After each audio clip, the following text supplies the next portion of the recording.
Assalamualaikum warahmatullahi wabarakatuh. Saya Anis Fitria dari Universitas UIN Sunan Ampel. Di sini saya akan menjelaskan metode CSF.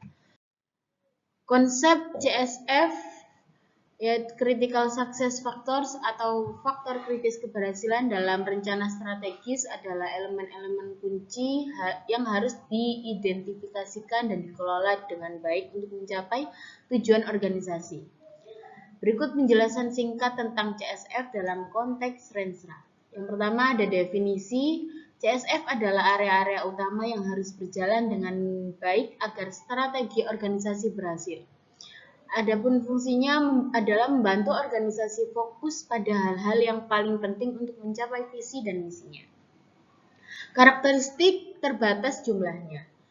Biasanya 3-8 faktor spesifik untuk industri dan organisasi tertentu. Terkait langsung dengan tujuan strategis proses identifikasi adalah analisis lingkungan internal dan eksternal, wawancara dengan pemangku kepentingan kunci evaluasi dan industri, dan best practice. Berikut langkah-langkah CSF dalam metode Renstra.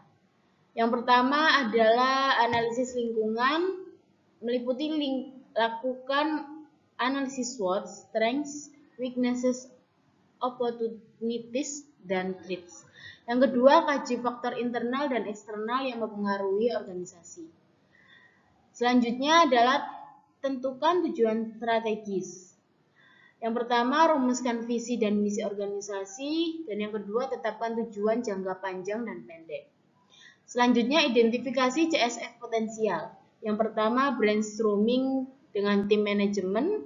Yang kedua, wawancara pemangku kepentingan kunci. Dan yang ketiga, analisis tren industri dan praktek terbaik kompetitif. Dan yang selanjutnya, prioritaskan CSF. Yang pertama, evaluasi setiap CSF potensial berdasarkan dampaknya terhadap tujuan strategis. Dan yang kedua, pilih 3-8 CSF yang paling kritis. Dan yang kelima, validasi CSF. Yang pertama, pastikan CSF selaras dengan visi, misi, dan tujuan organisasi. Dan kedua, verifikasi dengan pemangku kepentingan utama. Adapun contoh CSF pada sektor pendidikan. Yang pertama, kualitas pengajaran, yaitu ketersediaan guru yang berkualitas, terlatih, dan berpengalaman sangat penting untuk memberikan pembelajaran yang efektif. Yang kedua, kurikulum yang relevan. Pengembangan kurikulum yang sesuai dengan kebutuhan siswa dan perkembangan zaman termasuk integrasi teknologi. Yang ketiga, infrastruktur yang memadai.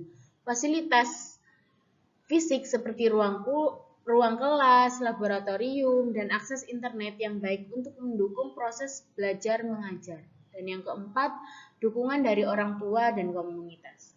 Partisipasi aktif orang tua dan komunitas dalam pendidikan siswa membantu menciptakan lingkungan belajar yang positif. Sekian penjelasan dari saya. Selebihnya mohon maaf dan terima kasih.